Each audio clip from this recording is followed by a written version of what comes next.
সেই একটু শ্রীকৃষ্ণের প্রণাম মন্ত্রটা বলে উচ্চারণ করে আমরা শুরু করব। ওম কৃষ্ণায় বাসুদেবায় হরয়ে পরমাত্মনে প্রণতক্লেশনাশায় গোবিন্দায় নমো নমঃ। हे कृष्ण करुणा सिंधु दीनबंधु जगतपते गोपेश गोपिका कांत राधा कांत नमस्तुते। भगवान শ্রীকৃষ্ণের অপূর্ব লীলা। তা আমরা একটা প্রায় প্রথম এই এটা স্কন্ধটা আমরা শেষ করতে চলেছি, আরো কয়েকটি হয়তো হবে। তো এখন আমরা যখন দেখছিলাম যে ধর্মম ব্রবীষি ধর্মজ্ঞ ধর্মোৎসি বৃষরূপদৃক যৎ অধর্মকৃত স্থানম সূচকস্যাপি তদ্ভবেৎ। এটা প্রথম স্কন্ধ 17 অধ্যায়ের 22 নম্বর শ্লোকে এই কথাটি বলছেন। এটা আমরা আগের দিনও এই আলোচনা শেষ করতে গিয়ে এটা বলা হয়েছিল, যখন আলোচনা শেষ করছিলাম, যে রাজা পরীক্ষিত হচ্ছেন তাদের একমাত্র যে সন্তান ছিলেন পঞ্চপাণ্ডবদের, তিনি তাদের নাতি উত্তরার সন্তান। সেই রাজা পরীক্ষিত অত্যন্ত শক্তিশালী, কিন্তু একদম খুব ভালো রাজা। তা তিনি রাজত্ব ঘুরতে বেরিয়ে একটা অদ্ভুত দৃশ্য দেখলেন একটা বৃষ, একটা ষাঁড় এবং একটা গাভী, তাকে একটি লোক মারছে, এই দুজনকে অত্যন্ত ভাবে মারছে। এবং সেই যখন মারছে নির্দয় ভাবে, লোকটির পরনে রাজার পোশাক পরা রয়েছে। এটা আমরা সে আগের বারে আলোচনা করছিলাম। এমনিতে পোশাক আশাকে সে খুব রাজপুরুষ, কিন্তু ব্যবহারে অত্যন্ত নীচ একটা ব্যবহার। এটা কলির একেবারে চিহ্ন।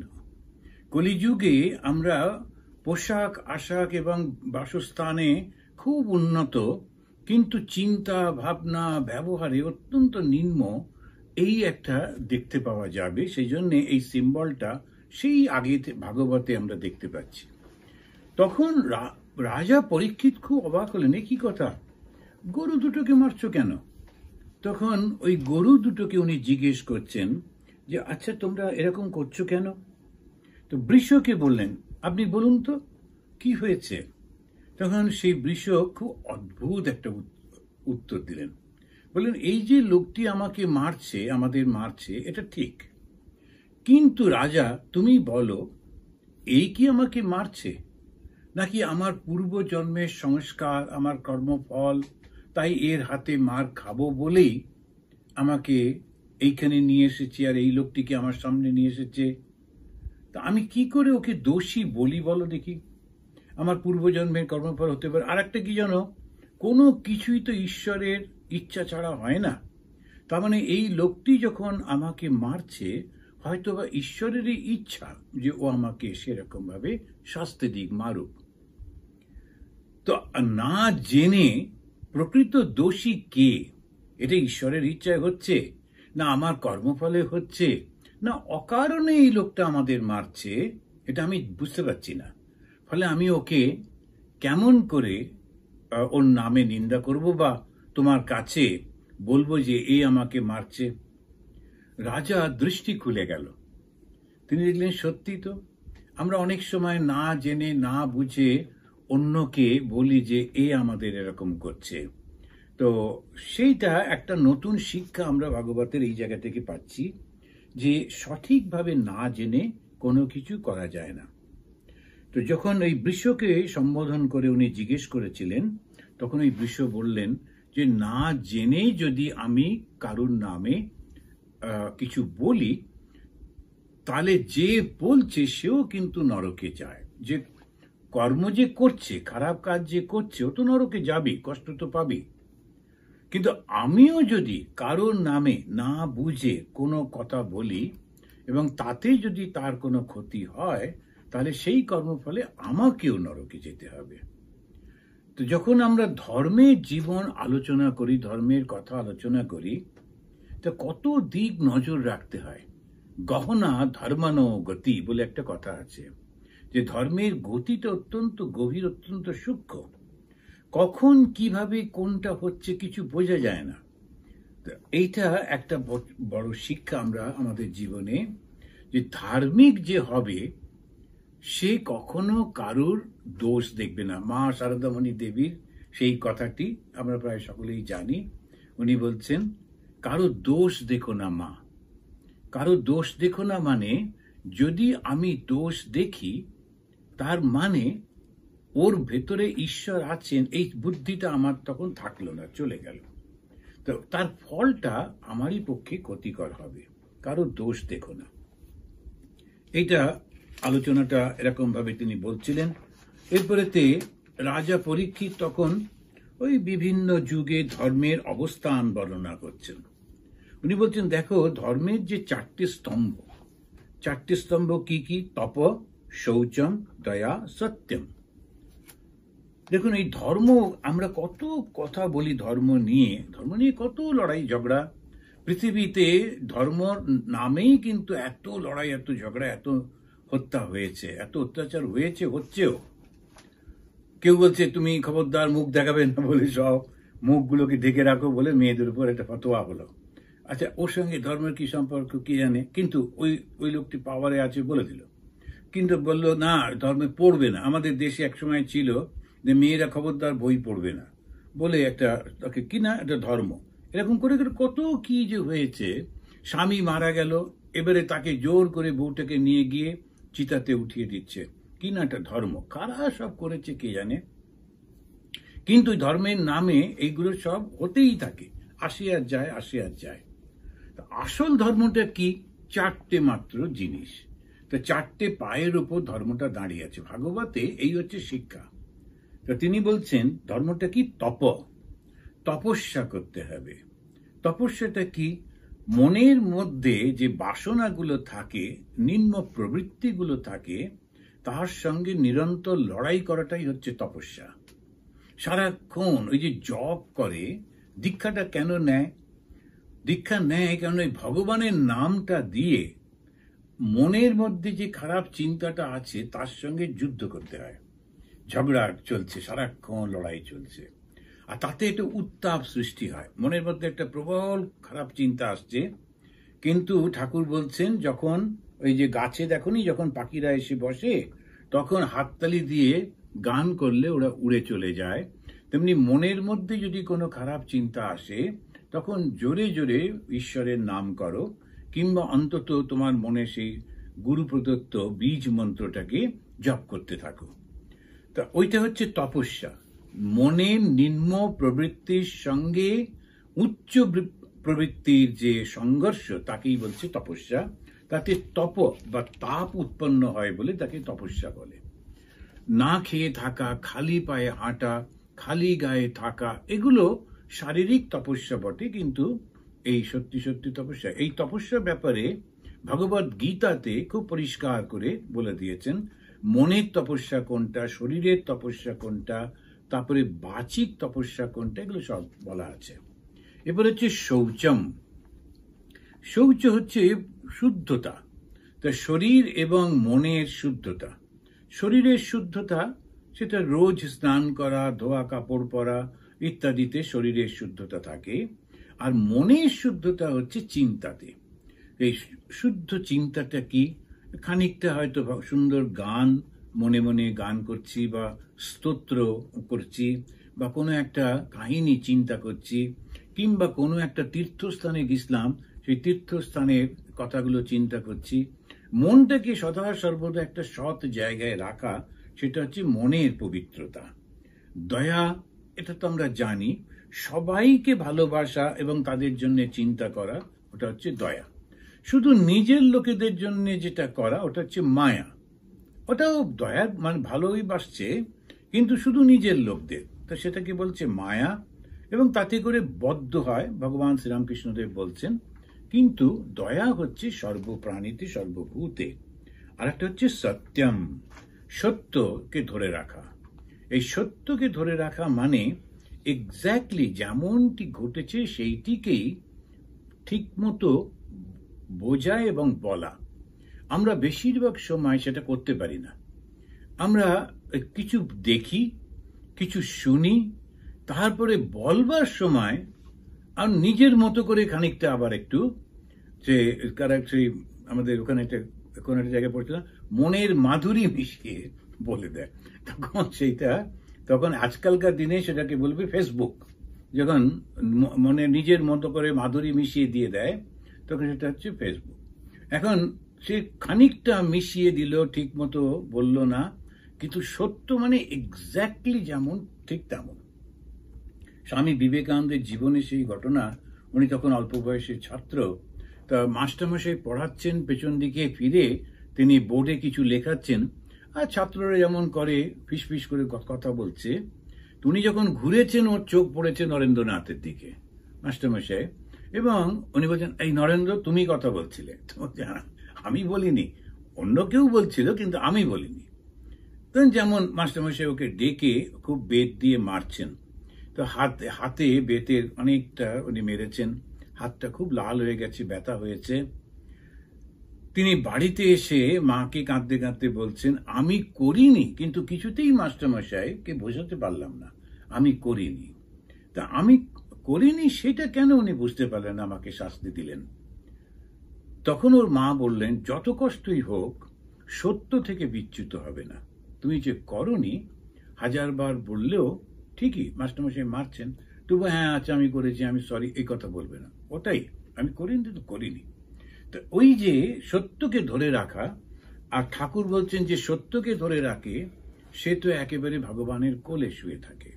তো সত্য কথাই কলির তপস্যা। তো ধর্মে 4টে পা, 4টে স্তম্ভ, একটা তপস্যা, শৌচ, দয়া আর সত্য।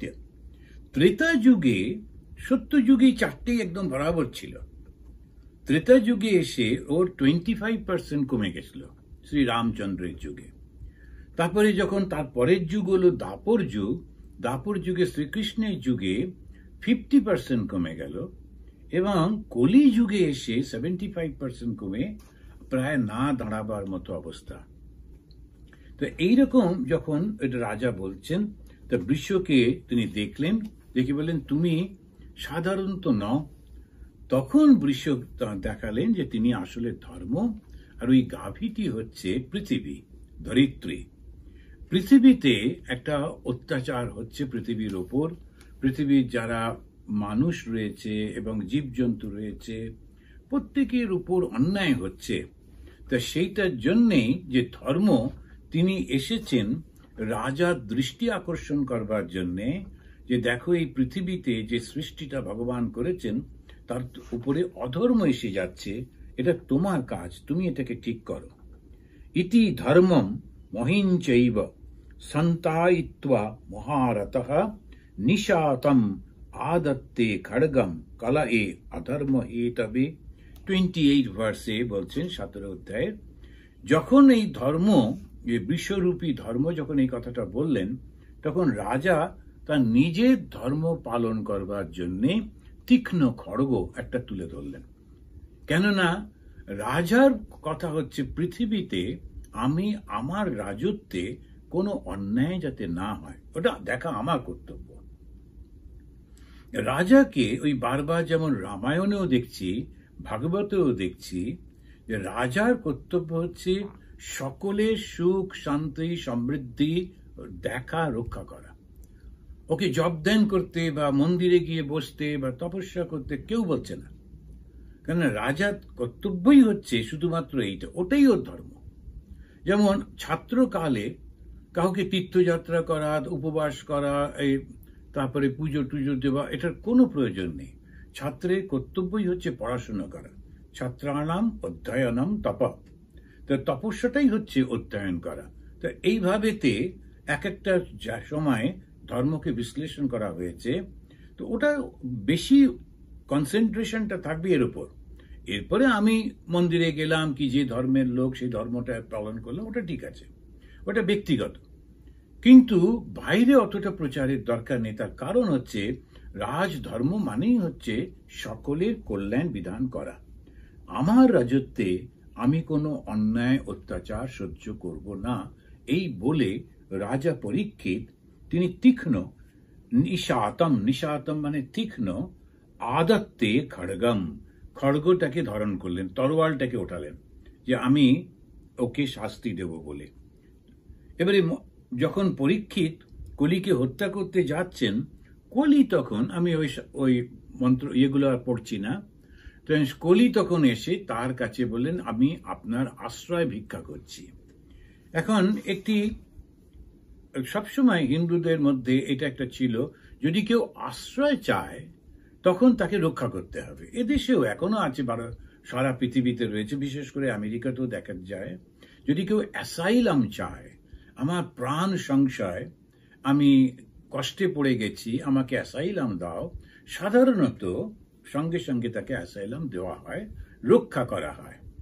তো কলি যখন এসে রাজা পরীক্ষিত, কলি দেখলো রাজা পরীক্ষিতের সঙ্গে ও পারবে না, তাড়াতাড়ি করে এসে ও চরণে পড়ে ও নতজানু হয়ে বলল, আমি তোমার শরণাগত, আমাকে তুমি রক্ষা করো। রক্ষা করাও রাজার ধর্ম।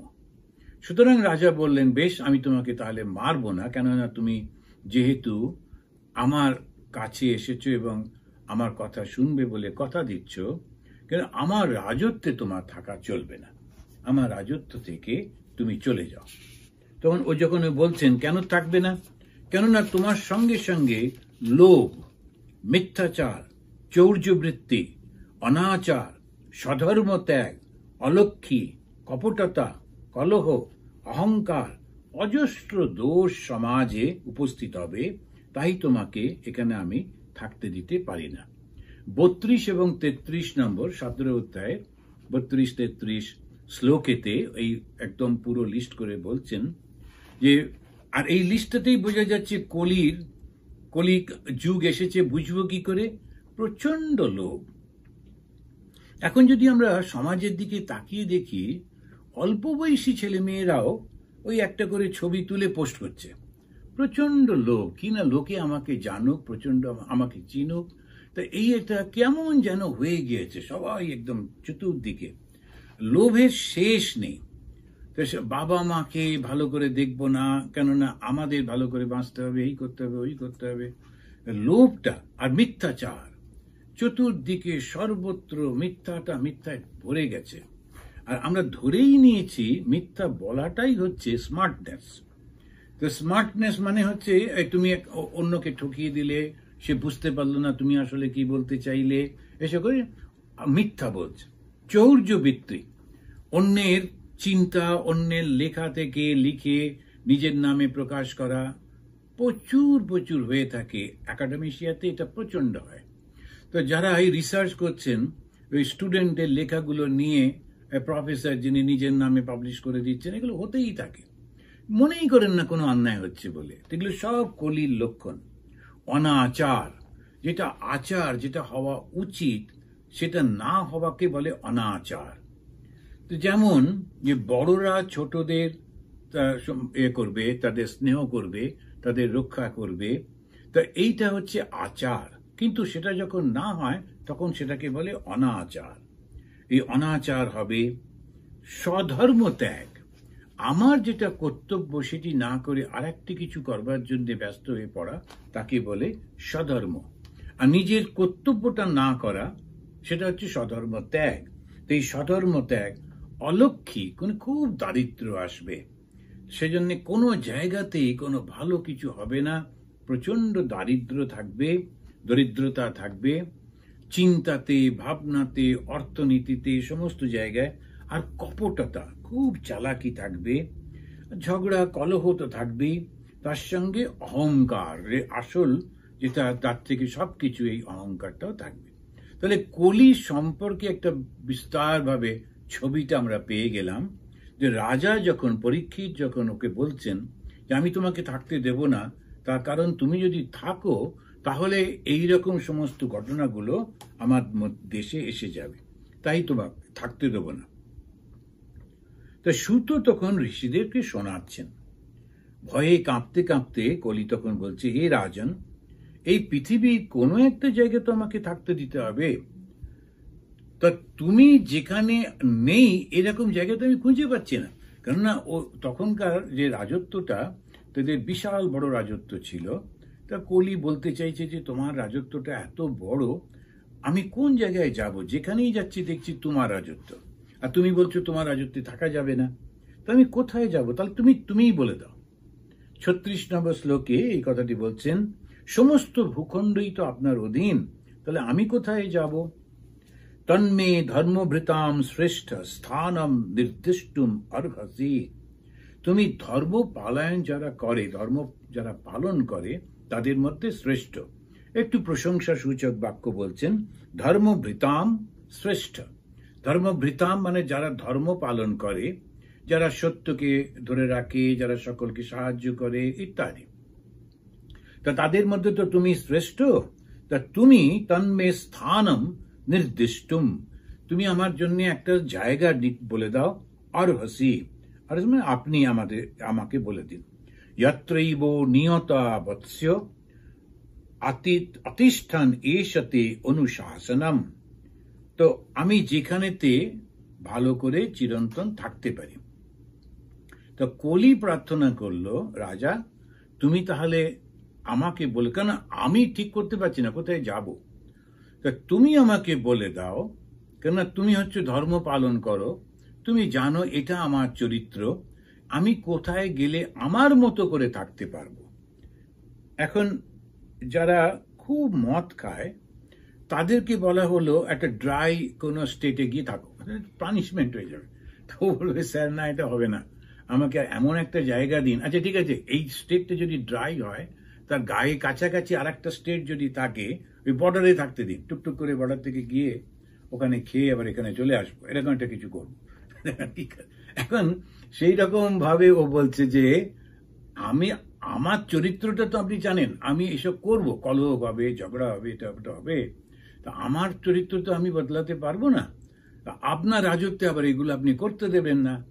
তো এখন আমি তাহলে কোথায় থাকি, কোন জায়গাটা থাকলে এই আমার নিজের মতো যে জিনিসগুলো সেগুলো করতে পারবো, সেটা বলে দিন, আমি সেখানে গিয়ে থাকবো। তো এইটা একটা অদ্ভুত, আমি কোথায় থাকবো সেটা বলে দিন। যেমন কিছু কিছু মানুষ আছেন যারা খুব কবিতা গান এগুলো ভালোবাসেন, তো তারা সেই সব জায়গাতেই যান যেখানে অন্যরা সব কবিরা থাকেন, যারা গান করেন, যারা সমস্ত তাদের ওই জায়গাগুলোতে গিয়ে ওরা থাকতে চান, তো সেখানে তো ওদের খুব ভালো লাগে। তুমি যত্রৈব নিয়ত বৎস আতিষ্ঠান এষতে অনুশাসনম। তখন সুত বলছেন, রাজা বলছেন, আচ্ছা ঠিক আছে, তুমি দূতম, যেখানেতে লোকেরা গ্যাম্বলিং করে ওই জায়গাতে তুমি থাকতে পারো। পানম, যেখানে মদ্যপান করে সেখানে থাকতে পারো। স্ত্রিয়াহা, যেখানে দেহ ব্যবসা করে ওইখানে থাকতে পারো। সুনা, অকারণে যেখানে হত্যা করে, যত্র অধর্ম, সেখানে তুমি থাকতে পারো। তো 4টে জায়গার কথা বললেন। একটা হচ্ছে যেখানে পাশা খেলা হয় বা গ্যাম্বলিং হয়, সেটাতে আমেরিকা একটা জায়গা আছে, ওটাকে সিন সিটি নিজেরাই ডিক্লেয়ার করেছে, তাতে প্রচন্ড টুরিস্ট বেড়ে গেছে।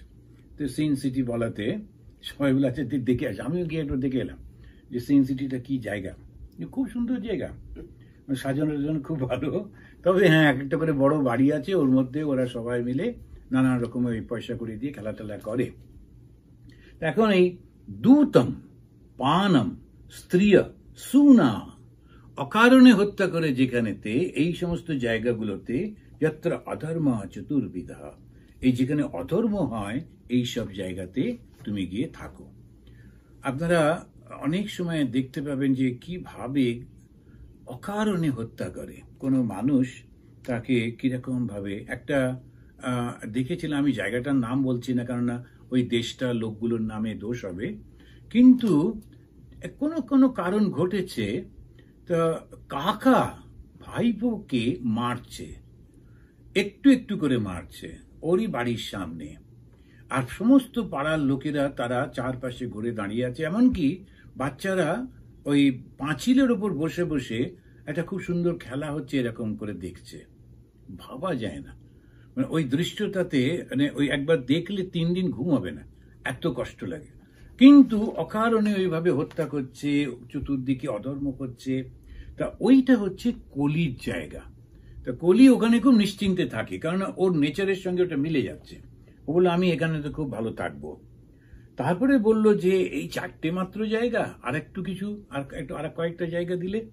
তখন পুনশ্চ ইয়াচমানায়, যখন প্রার্থনা করলো, যাচনা করা মানে প্রার্থনা করা, পুনশ্চ আবার, ইয়াচমানায় আবার প্রার্থনা করায় পরীক্ষিত বললেন আচ্ছা, অনৃত মানে মিথ্যাতে তুমি থাকো, মদ যেখানে অহংকার প্রকাশ করে তাদের কাছে থাকো, কাম যেখানে ওই দেহ সুখ কামনা করে এবং তার জন্য অন্যায় করে সেই রকম জায়গায় তুমি থাকো, রজ যেখানে দম্ভ প্রকাশ করে আর যেখানে বৈর হিংসা করে, শত্রুতা করে, নিষ্ঠুরতা আছে, ওই জায়গাতে আরো 5টা জায়গা দিলেন। তাহলে আমরা আসলে কি দেখলাম? কতগুলো খারাপ গুণ, অসৎ গুণ, সেইগুলোর মধ্যে কলি থাকে। তো কলি মানে কি? ওই খারাপ গুণগুলো। আমরা যে বলি কলিযুগ এসে গেছে বলে সবাই খুব, কলিযুগ এসে গেছে, কিন্তু কলিযুগ মানে কি? আসলে এই খারাপ জিনিসগুলো যেগুলো সত্য যুগেও ছিল, কিন্তু মানুষের মধ্যে ওইগুলো প্রকাশিত অত বেশি ছিল না, খুব খুব কম। রামচন্দ্রের সময়তেও দেখা যায় কিছু মানুষের মধ্যে এরকম তো ছিলই, তথাপি খুব কম দেখা যায়। শ্রীকৃষ্ণের সময় অনেক বেশি বেড়েছে, বর্তমান যুগে সেইটা বেশিরভাগ মানুষের মধ্যে এই অসৎ গুণগুলো এসে গেছে বলে বলা হচ্ছে এটা কলিযুগ। তার মানে কি সত্য নেই? অবশ্যই আছে। এখানে দেখবেন এই যখন এর মধ্যে এত সুন্দর করে ওরা বলছেন, তো এই একটা হচ্ছে যখন ভালো গুণগুলো আছে আর একটা খারাপ গুণ আছে, তো যে খারাপ গুণগুলো একটা লিস্ট করে দিচ্ছেন, সেই লিস্টটাতে যদি আমরা মনে রাখি আর সেটার থেকে যদি দূরে থাকি, তাহলে কলির কোনো প্রভাব আমাদেরকে স্পর্শ করতে পারবে না। লোভ, মিথ্যাচার, চৌর্যবৃত্তি, চুরি করা, অনাচার, স্বধর্ম পালন না করা। যেমন সন্ন্যাসী, সে নিজের ধর্মটা পালন না করে অন্য ধর্ম পালন করতে যাচ্ছে, এই প্রসেশন করছে, রাস্তায় চলছে না, চলবে না করছে, এই আবার কি কথা? সন্ন্যাসীর ওটা কর্ম নয়। সন্ন্যাসী যদি দুঃখ পায়, ও কিন্তু প্রার্থনা করবে ভগবানের কাছে, ওর কাছে ভগবান ছাড়া কেউ নেই। তাহলে সাধু হয়েছ কেন? তুমি সাধু না হয়ে অন্য কোনো সামাজিক কোনো কিছু করো। সাধুর একটাই জায়গা আছে, বাংলায় একটা কথা আছে না, যে মৌলবীর দৌড় মসজিদ পর্যন্ত। তো মৌলবীর যদি কোনো কষ্ট হয়, দুঃখ হয়, ও কোথায় যাবে? ওই মসজিদে গিয়ে ভগবানকে বলবে। সেখানে বলে মৌলবীর দৌড় মসজিদ পর্যন্ত। তো আমাদের কাছে যখন, আমাদের নিজেদের যখন দুঃখ হয়, আমরা কার কাছে যাই? রাজার কাছে যাব, এর কাছে যাব, এমপি এমএলএ? কখনো না, ভগবানের কাছেই যাব। সেখানে গিয়ে বসে বসে বলবো। ওটাই যদি বিশ্বাস না থাকে, তাহলে সাধু হলাম কেন? এখন ওই জন্য সে বুঝতেই পারলো না, এমনি গেরুয়া করেছে, দাড়ি টাড়িগুলো হয়েছে, কিন্তু আবার ওই বুঝতে পারছে না ওর ধর্মটা কি। ও স্বধর্ম ত্যাগ করে অন্যের ধর্ম পালন করতে যাচ্ছে, খুব ভুল হয়ে যাচ্ছে। নিজেও কিছু সুবিধা হবে না, আর অন্যকেরও কোনো সুবিধা হবে না। মানুষ কনফিউজড হবে যে সন্ন্যাসী কি তাহলে এরকমও করবেন, এইগুলোও করবেন? সন্ন্যাসী বসে বসে ব্যবসা করছে, সন্ন্যাসী রাজনীতি করছে, সন্ন্যাসী সমস্ত সমাজের নানান উৎপাতের মধ্যে রয়েছে। লোকে কনফিউজড হবে। সন্ন্যাসীর ওটা কর্তব্য না, ধর্মও না। স্বধর্ম ত্যাগ একটা অসাধারণ ঘটনা। তো স্বধর্ম হচ্ছে স্বধর্ম। স্বধর্মে নিধনম শ্রেয়, পরধর্ম ভয়াবহ। হ্যাঁ, সন্ন্যাসীটা খুব কাজের লোক, কিন্তু সে যদি ওখানে থাকতো আরো ভালো হতো, তবুও যাবে না। সন্ন্যাস যখন নিয়েছে মানে সন্ন্যাস, সম্যক ন্যাস, ত্যাগ করেছে, আর কিছুতে করবো না। কেউ কেউ আছেন প্রচন্ড খুব উৎসাহ, খুব ভালো পড়াশোনা, এখন কলেজে পড়াবেন, তাহলে সন্ন্যাস নিলে কেন? তাহলে যদি পড়াবেই বা, তাহলে গ্রামে গঞ্জে গিয়ে গরিব বাচ্চাদের পড়াও, গরিব ছেলে মেয়েদের পড়াও, সেবামূলকভাবে করো। যে ডাক্তার হয়েছে সন্ন্যাসী, সে পয়সার বদলে যদি ডাক্তারি করে সধর্ম ত্যাগ হচ্ছে। সে গিয়ে যদি সেবা করে তখন ঠিক আছে। ইঞ্জিনিয়ার সে গিয়ে সেবামূলকভাবে যখন করছে তখন ঠিক আছে। কিন্তু তা না করে যে মুহূর্তে আমি আমার জ্ঞানের বদলে, সেবার বদলে পয়সা নিচ্ছি, সঙ্গে সঙ্গে তো আমি কর্মী হয়ে গেলাম, তখন আর সন্ন্যাস কি করে থাকবে? কিছু লোক বুঝতে পারে না। আবার সমাজও খুব মাথায় করে, ওরে বাবা উনি কত বড়, এরকম বড় পণ্ডিত, আবার তিনি সন্ন্যাসীও বটে। এগুলো ভুল। তার কারণ স্বধর্ম ত্যাগ করা একেবারে উচিত না। আর এই অলক্ষী মানে নোংরা হয়ে থাকা, কখনো একদম অপরিষ্কার হয়ে থাকা, এগুলো খুব অলক্ষী।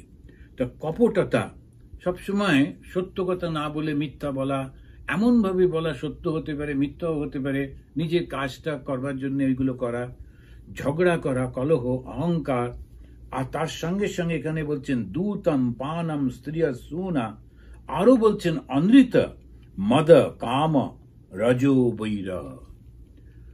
তো এই ভাগবতে এই কলি এসেছে, কলি এসে যখন রাজা পরীক্ষিতের সঙ্গে কথা বলছে, তখন পরীক্ষিত বলছেন যে তুমি এই এই জায়গাগুলো যাও।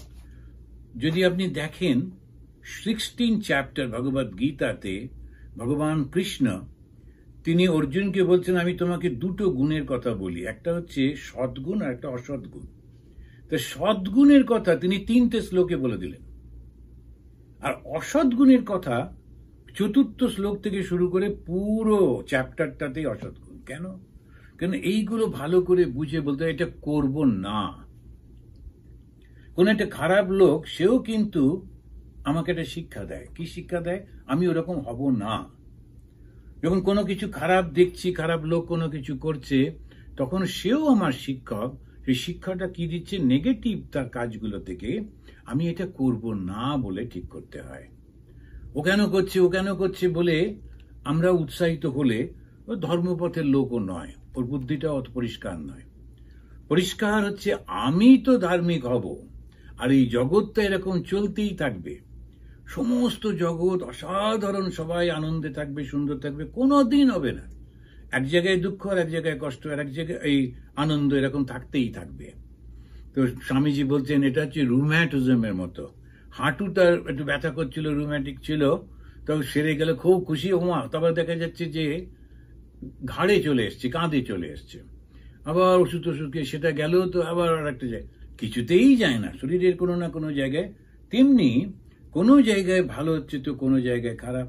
একটা সময় ছিল এশিয়া কত উন্নত ছিল, আর তারপরে সবাই মিলে গিয়ে অত্যাচার করে টোরে আবার পাল্টে যাচ্ছে ধীরে ধীরে। এটা চলতেই থাকে।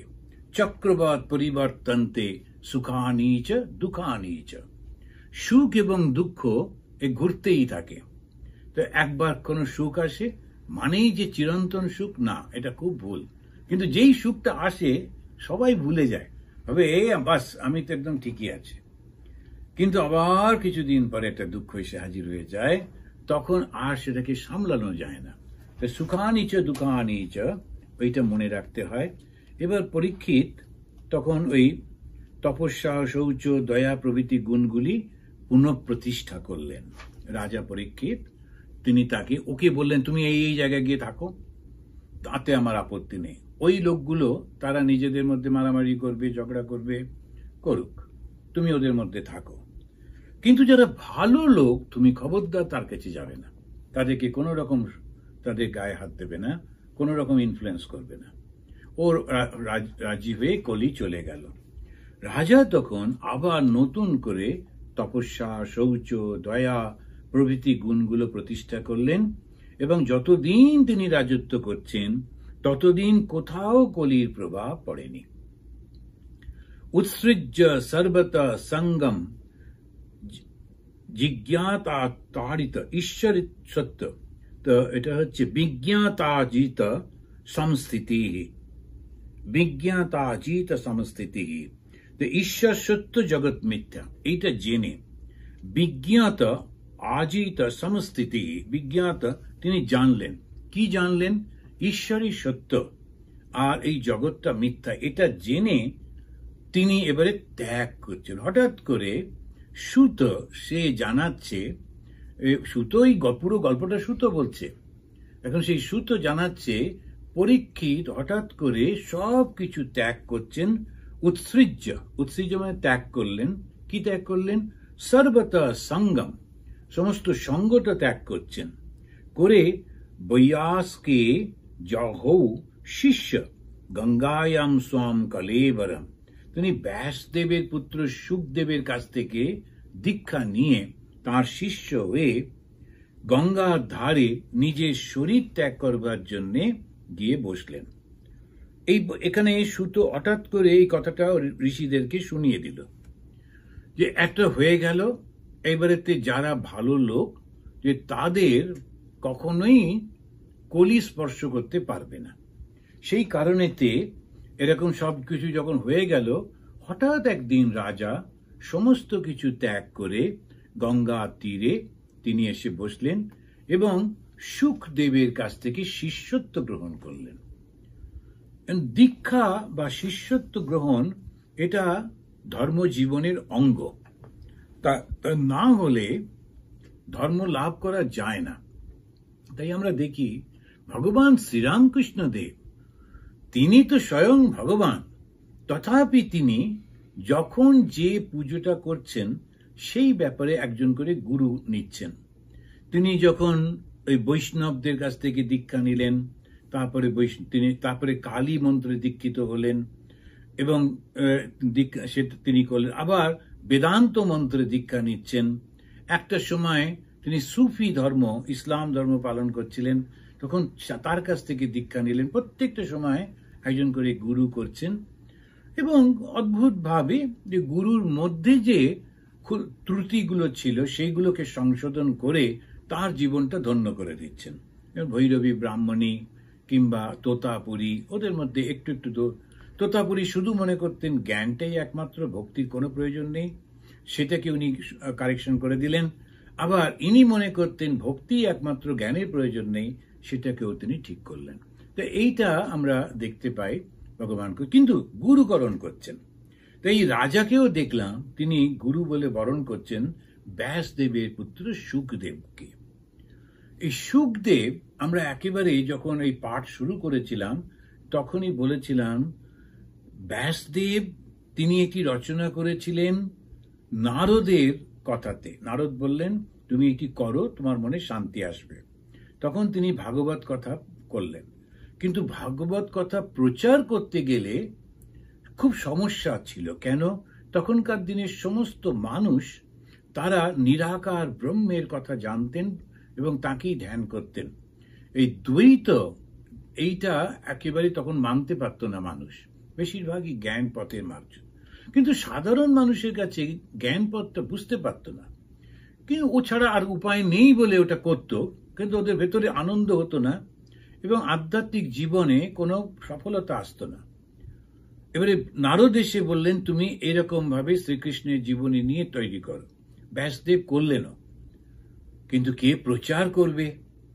কেননা যে সে লোক গিয়ে প্রচার করলে তো নেবে না কেউ। তখন তিনি সর্বশ্রেষ্ঠ যিনি অদ্বৈতবাদী সেই সুখদেব তার ছেলে, তাকে দিয়ে এটা প্রচার করিয়েছিলেন। এটা আমরা একেবারে প্রথম দিকে আলোচনা করেছিলাম। তো সেই সুখদেব যখন তিনি শুনলেন যে ইনি দেহত্যাগ করবেন বলে গঙ্গার তীরে অবস্থান করছেন রাজা পরীক্ষিত, উনি সেখানে এসে উপস্থিত এবং তাকেই রাজা গুরু রূপে বরণ করলেন। কিন্তু এটা যাবার আগে একটা প্রশ্ন আসছে। সেটা প্রশ্ন হচ্ছে হঠাৎ করে তিনি দেহত্যাগের সংকল্পই বা কেন করলেন? সংসার ত্যাগ কেন করছেন? রাজত্ব কেন ছেড়ে দিচ্ছেন? আর আরেকটা বড় প্রশ্ন এসে দাঁড়াচ্ছে, কলিকে উনি ঢুকতে দিলেনই বা কেন? কলিযুগটাকে যদি ঢুকতে না দিতেন তাহলেই তো হয়ে যেত, ওনার হাতে সেই ক্ষমতা ছিল। কলিকে উনি যদি হত্যা করতেন তাহলেই তো হয়ে যেত। এই কারণ হিসেবে ভাগবত বলছে একটা অসাধারণ কথা।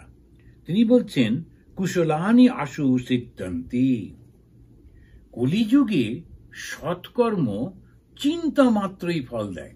এই কথাটা খুব অসাধারণ কথা। এটা হচ্ছে প্রথম খণ্ড 18 অধ্যায়ে 7 নম্বর শ্লোকে বলছেন, কলিযুগে সৎ কর্ম চিন্তা মাত্রই তার ফল দেয়। যে আমি মিথ্যা বলবো না, আমি কাউকে কিছু কষ্ট দেব না, আমি ভগবানে বিশ্বাস করব, ভগবানকে ডাকবো, এই ভগবানকে প্রার্থনা করছে, এই চিন্তা মাত্রই ওর মধ্যে সঙ্গে সঙ্গে ফলটা আসবে, যেটা আগে 3টে যুগে হতো না। সেইটি এখানে। আর একটা হচ্ছে আর বলতে গিয়ে বলছেন, ন ইতরানি কৃতানি ইয়াত। আর খারাপ কাজ মনে মনে যদি খারাপ কাজের চিন্তা আসেও, তার কোনো খারাপ ফল হবে না। খারাপ কাজটা করলেই তখন খারাপ ফলটা হবে। কলিযুগের এইটা একটা অসাধারণ জিনিস ভাগবত বলছে। ভাগবত যেটা বলছেন সেটা হচ্ছে ভাগবত সত্য। বলছেন যে তুমি যদি শুধুমাত্র চিন্তা করো, ভগবান তুমি দেখা দাও, তাহলেই তুমি সৎকর্ম করছো, ভগবানে বিশ্বাস করছো, সঙ্গে সঙ্গে ফল হবে। অল্প ফল বেশি ফল, যেমন যেমন তুমি ডাকবে, যেমন বিশ্বাস করবে, শুধু চিন্তা মাত্রে। আর খারাপ কর্মটা চিন্তা করলেও ফল হবে না। এইটা একটা অসাধারণ কথা। এবারে দেখুন, শ্রী শ্রী মা বলছেন, একজন খুব কাঁদছে, কেন? বলছে আমি এত চেষ্টা করছি কিন্তু মনের থেকে খারাপ চিন্তাগুলো যাচ্ছে না, বারবার বারবার ঘুরে ঘুরে এসে যাচ্ছে। তখন মা বললেন, বাবা, মনের পাপ পাপ নয়। তো মনে মনে যদি চিন্তাটা এসে যায়, তখন সেটা কলি যুগে ওটাকে পাপ বলে ধরে না। সত্য যুগে এটা অসম্ভব ছিল। ত্রেতা বা অন্যান্য যুগগুলোতে মনে চিন্তা করলেই পাপ, কিন্তু কলিযুগে নয়। তাই একটা জায়গায় রয়েছে, দেবতারাও কলিযুগে জন্ম নিতে খুব ইচ্ছা করছে। তারা বলছে না, কলিযুগটাতে সুবিধে, কারণ একটু যদি তুমি প্রার্থনা করেছো তাহলেই ফল আসবে। কলিযুগে লোকেরা ভয় পায়, কিন্তু বলছেন কলিযুগের সুবিধাটা হচ্ছে, এটা অনেকটা যেমন ওরা পারে না, সেই জন্য একটা ছাড় দেওয়া রয়েছে।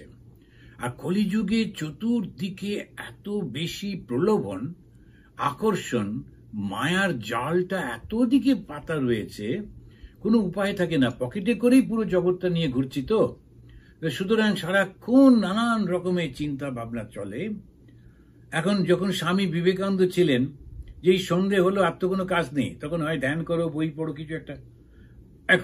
এখন সন্ধে বা দিন বলে কোনো ব্যাপার নেই, সারাক্ষণ আলো, সারাক্ষণ সবকিছু। ফলে যারা ধ্যান জপ করবার চেষ্টা করছেন, তাদের পক্ষে এটা খুব চ্যালেঞ্জের।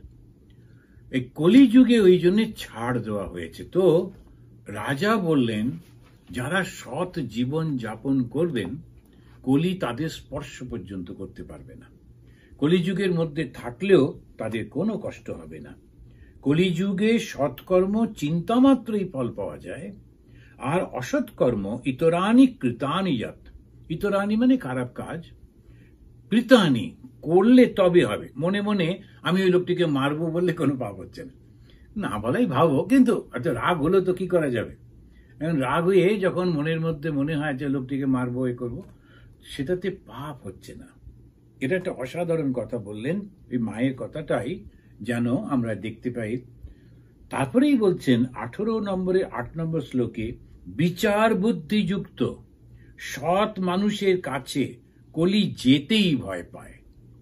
কলিযুগের কোনো প্রভাব ওর মধ্যে আসবে না। বিচার বুদ্ধিযুক্ত, এই দুটো শব্দ মনে রাখতে হবে।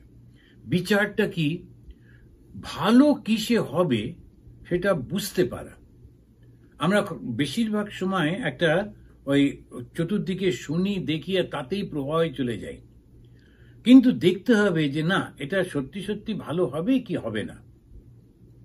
এই যে মানুষটি কথা বলছে, এই লোকটি যে কথা দিচ্ছে, এর আগেও কথা দিয়েছে কিন্তু কোনো কাজ করেনি। সুতরাং এর নেচারই হচ্ছে এরকম করা। আর চতুর্দিক থেকে এমন করে সে বলতে থাকবে যেন মনে হবে সত্যি। সুতরাং বিচার বোধ সম্পন্ন লোক যতই যা কিছু হোক, ও কিছুতেই তার দ্বারা প্রভাবিত হবে না। কলি তার মধ্যে প্রবেশ করবে না, তার কারণ এই খারাপ যে চিন্তাগুলো, খারাপ কর্মগুলো তাকে স্পর্শ করতে পারবে না। তো কলিযুগের মধ্যেও সে সুন্দর থাকবে। তো প্রথম 18 অধ্যায়ের প্রথম স্কন্ধ 18 অধ্যায় 8 নম্বর শ্লোকে বলছেন, কলিযুগে সৎ ব্যক্তিদের কোনো ক্ষতি হবে না। এরপরেই তিনি এই সৎ ব্যক্তি যাতে হয়, সৎ যাতে লোকে থাকে, তাই অনেকগুলো শ্লোকে পরপর পরপর তিনি বলছেন সাধু সঙ্গ করো। সাধু সঙ্গতে সৎসঙ্গ করলে কলির প্রভাব থেকে তুমি বেঁচে যাবে। সৎসঙ্গ করো। ভগবান শ্রীরামকৃষ্ণকে লক্ষ্য করে দেখুন, তাঁর জীবনে উনি ঘুরে ঘুরে কলকাতায় যেতেন, কলকাতায় গিয়ে এর বাড়িতে থাকছেন, তারপর চতুর্দিকে লোকদের ডাকছেন, জোর করে তাদেরকে সৎসঙ্গের মধ্যে নিয়ে আসছেন। বারবার বলছেন তোমরা একবার এখানে এসো, একবার একটু কথাটা শোনো। না এলে জিজ্ঞেস করছেন, আচ্ছা ও একবার এসেছিল আর আসে না কেন? এত কেন দরদ? এই যে মানুষের একটা বিশাল দল তৈরি করবার জন্য? মোটেই না। এই ভগবান স্বয়ং এসছেন মানুষকে ভালোবাসেন বলে, ওর কল্যাণটা হবে বলে। এই যে মা বাবা ছোট ছোট ছেলে মেয়েদের এতটা খেলতে হবে না, এখন একটু বসো, এখন একটু পড়ো, এসব করছেন ওই ছেলেটাকে ভালোবাসেন বলেই, ওর কল্যাণ হবে বলেই। এই মাস্টারমশাইরাও তারা চেষ্টা করছেন একটু অ্যাটেনশন দাও, একটু পড়ো, তার কারণ ও জানেন এটা পড়লে খুব ভালো হবে। এই একটি ছেলে এসেছিল, একটি আমেরিকান, তো আমি বললাম তুমি কতদূর পড়াশোনা করেছো? তো খুব দুঃখিত হলো, আমি তখন বুঝতে পারিনি, তো ঠিক পুরো পড়াশোনা হয়নি। এই ক্লাস 10টা পড়েছি, 12টাও কমপ্লিট করেছি, তারপরে আর এগোতে পারিনি। খানিকটা পয়সা কড়ির জন্যে বাবা সাপোর্ট করেননি, আর আমারও ঠিক মনে আসেনি। এটা সাধারণ ইয়ে করে ইত্যাদি। তো এখন ও বুঝতে পারছে যে একটু পড়াশোনা করতে পারলে ভালো হতো। তো ওই যে গাইডেন্সটা আমাদের থাকে সেটাতেই খুব ভালো। তো ভগবানও ঠিক তেমনি অবতার হয়ে এসে দরজায় দরজায় যাচ্ছেন। কেন? একবার যদি সৎসঙ্গ করে তাহলে কলির প্রভাব থেকে সে বেঁচে যাবে। কলিটা তো থাকবে, এটা তো ভগবানের সৃষ্টি, এটা তো যেমন চলছে তো হবে, কিন্তু সৎসঙ্গ করা। সেই জন্য দেখবেন অনেকগুলো শ্লোকে বারবার বলে যাচ্ছেন। তা প্রথম স্কন্ধের 18 অধ্যায়ে 24 নম্বর শ্লোক থেকে আবার একটি ঘটনার উল্লেখ করছেন। এই ঘটনাটি আজকে একটু উল্লেখ করে তারপরে হয়তো আমাদের এর সময় শেষ হয়ে যাচ্ছে।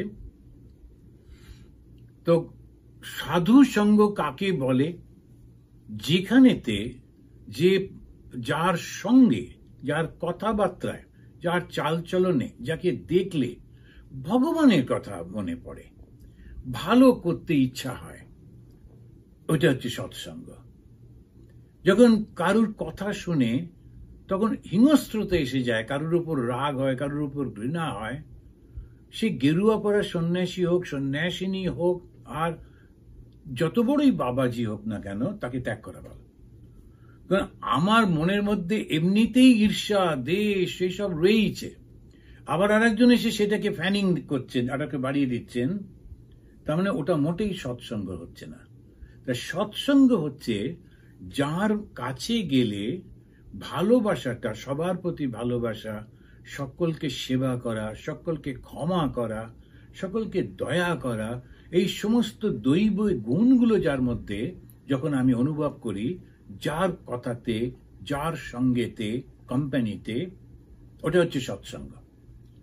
জন্য কথামৃত ইত্যাদি যে বইগুলো আমরা পড়ি বা ভগবদ গীতা পড়ি, তখন সেটাতে যখন ব্যাখ্যাগুলো শুনি মনটা কত সুন্দর হয়ে যায়। এই যে ভাগবত পড়ছি, ভাগবত পড়তে পড়তে কত ভালো লাগে, তখন তখন ওইটা হচ্ছে সৎসঙ্গ। আর যেই সৎসঙ্গটা হচ্ছে তখন কলির প্রভাব থেকে বেঁচে যাচ্ছি। কলির প্রভাব মানে ওই খারাপ জিনিসগুলো। আর যেই কলির প্রভাব থেকে বেঁচে যাব তখন কি হবে? তখন এই জন্মে এবং যদি পরবর্তীকালে জন্ম হয়ও, তখন এই তীব্র দুঃখের থেকে মুক্তি পাবো, দুঃখ হবে না। সেই জন্য সৎসঙ্গটা বড্ড প্রয়োজন। এই সৎসঙ্গের কথা সর্বদা বলে চলেছেন। এখন এবারে সুত, ওই যে রাজা কথা নেই বার্তা নেই সব ত্যাগ করে তার ছেলে, তাকে রাজত্বটা দিয়ে, রাজা পরীক্ষিত, তিনি তার কয়েকটি ছেলে ছিল, তার মধ্যে একটি ছেলেকে তিনি রাজা বানিয়ে দিয়ে, জন্মেজয় তাকে রাজা করে দিয়ে, তিনি এবারে গঙ্গার তীরে একটা ছোট্ট কুটিয়া তৈরি করে তার মধ্যে বসে আছেন, তার হাতে বেশি সময় নেই। এটা একটা অসাধারণ ঘটনা, আমরা হয়তো পরের মাসেতে এটা বিস্তারিত আলোচনা করব। তো এই কেন এই ঘটনাটা হলো সেটা বলতে গিয়ে বলছেন, রাজা পরীক্ষিত একদিন শিকার করতে গেলেন। তো শিকার করে খুব টায়ার্ড হয়ে গেছেন এবং তার খুব তৃষ্ণা পেয়েছে। তখন তিনি যখন ওখান থেকে ফিরছেন, ফেরার পথে মুনিদের একটা আশ্রম দেখতে পেলেন। আমরা যখন মনে করি যে জঙ্গল, আসলে কিন্তু তখনকার দিনে এখন যেমন নিচ্ছিদ্র জঙ্গল একেবারে এরকম ছিল না। ভেতরে ভেতরে স্কুল থাকতো, সে স্কুলেতে ওই ছাত্র থাকতো, মুনি থাকতেন, মাস্টারমশাইরা থাকতেন। ওরা সমাজের থেকে একটু দূরে থাকতেন। তার ফলে যে ছাত্র ছাত্রীরা থাকতো তারা সমাজের প্রভাব থেকে দূরে থাকতে পারত। সমাজের মধ্যে এখন যদি হয়, তখন সারাক্ষণ ওই মনের মধ্যে ওই সমাজের এই হচ্ছে সেই হচ্ছে, ছাত্রদের মনের মধ্যে ওইটা আসবে। আর বাবা মার কাছেও রাখতেন না, গুরুগৃহে থাকতো। একেবারে 6 বছর থেকে 16 বছর পর্যন্ত 10টা বছর এক টানা পড়াশোনা করা এবং সুন্দর করে জীবনযাপন শিক্ষা নিয়ে তারপরে ফিরত। তখন ওদের মধ্যে একটা ম্যাচুরিটিও আসতো এবং তারা জানতো কখন কোনটা করতে হবে, কি করতে হবে না ইত্যাদি।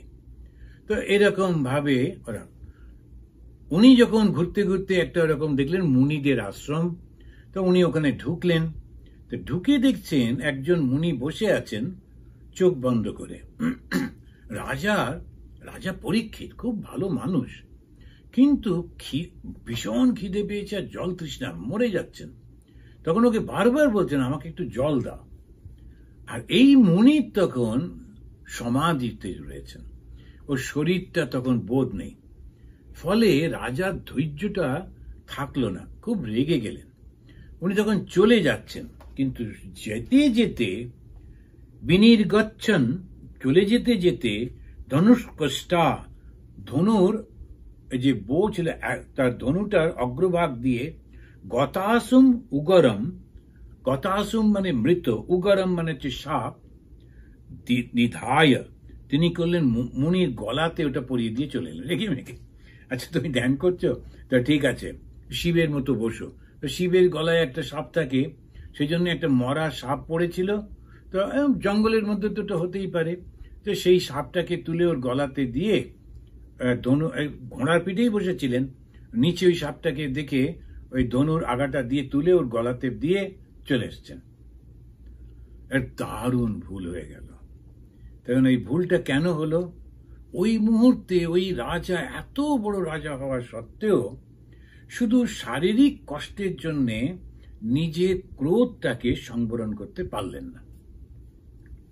যাকে কৃষ্ণ রক্ষা করেছিলেন তার মাতৃগর্ভে, কিন্তু যে সে লোক নন। কিন্তু তথাপি এই যে আমরা যে ভুল করে ফেলি, এবারে দেখা যাচ্ছে যে এই রকম ভুল এই ধরনের মানুষও করে ফেলছেন। কেন? এগুলো সব ভগবানের ইচ্ছাতে হবে বলে। সেই জন্য ঠিক সেই মুহূর্তে ওই রকম একটা ঘটনা হলো, তিনি ওটা করে চলে গেলেন। ওই ব্রহ্মজ্ঞ যে মুনি, যার গলায় উনি সাপটাকে রেখে দিয়ে গেলেন, ওই মুনির নাম হচ্ছে শমিক।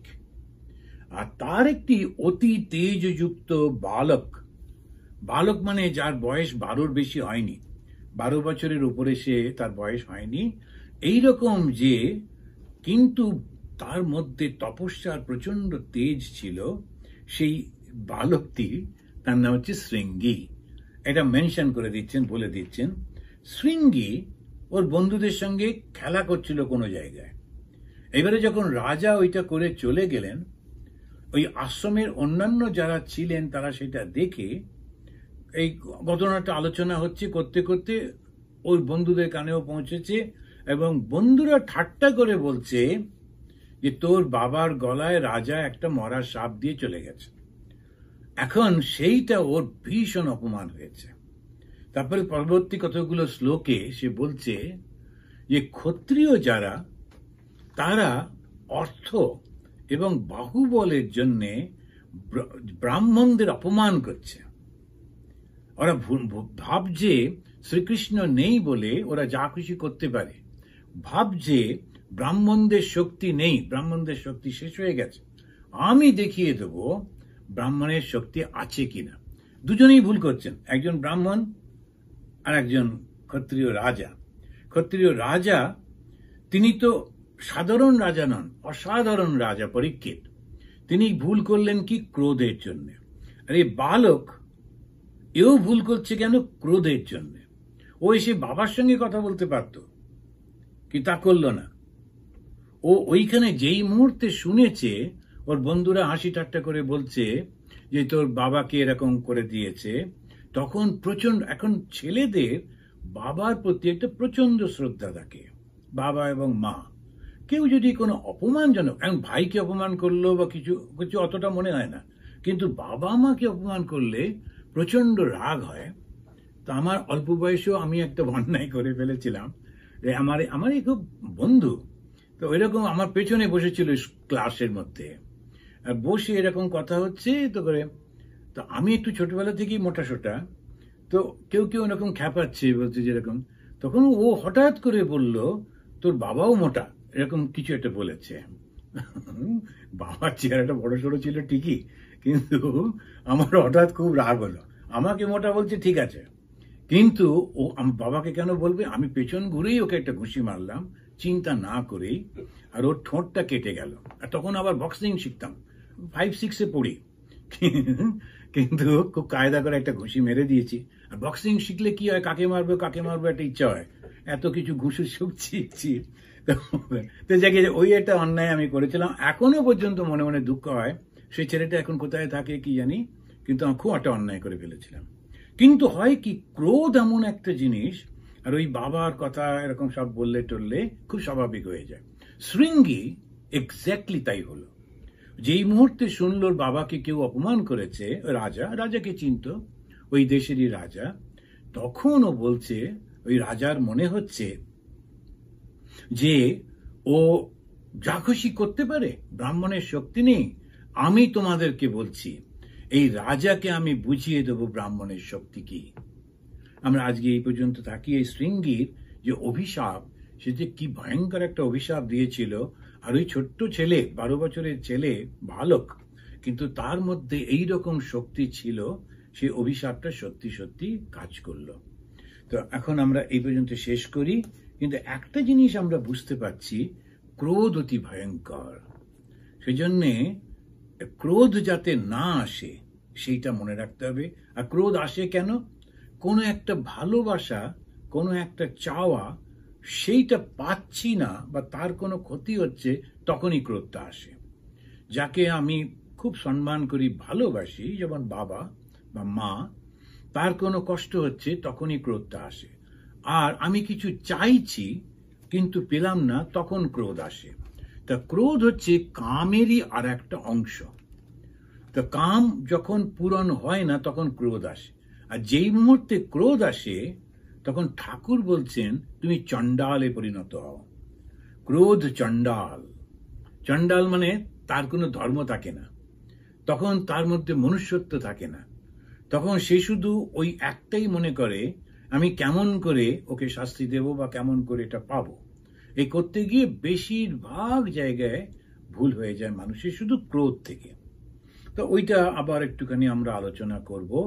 তা আগামী শনিবার আমাদের যে হোম অফ হারমোনি আছে, সেখানে একটা আলোচনা আছে।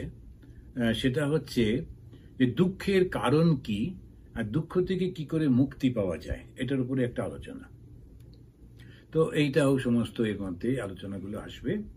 তো এটা আমি করব, আমি বলবো আর কি। ওটা আমাদের যে প্রতি শনিবারে হয়, তো একটা শনিবারে আমি বলি, আর 2টো শনিবারে অন্যান্য ধর্মের যারা লিডার আছেন তারা এসে বলেন, আর একটা কিংবা কোনো প্রফেসর আসেন তারা বলেন, আর একটা শনিবারে একটা গান হয়, ধার্মিক কোনো একটা দল আসে, তারা গান করে। তো যাই, খুব ভালো লাগলো। আমি এবার আমাদের প্রার্থনা শুরু হচ্ছে, প্রার্থনা করতে চাই। আপনারা ভালো থাকুন। 3 বার শান্তি বলে শেষ করছি। ওম শান্তি শান্তি শান্তি। হরি ওম তৎসৎ। সবাই ভালো থাকবেন। পরে আবার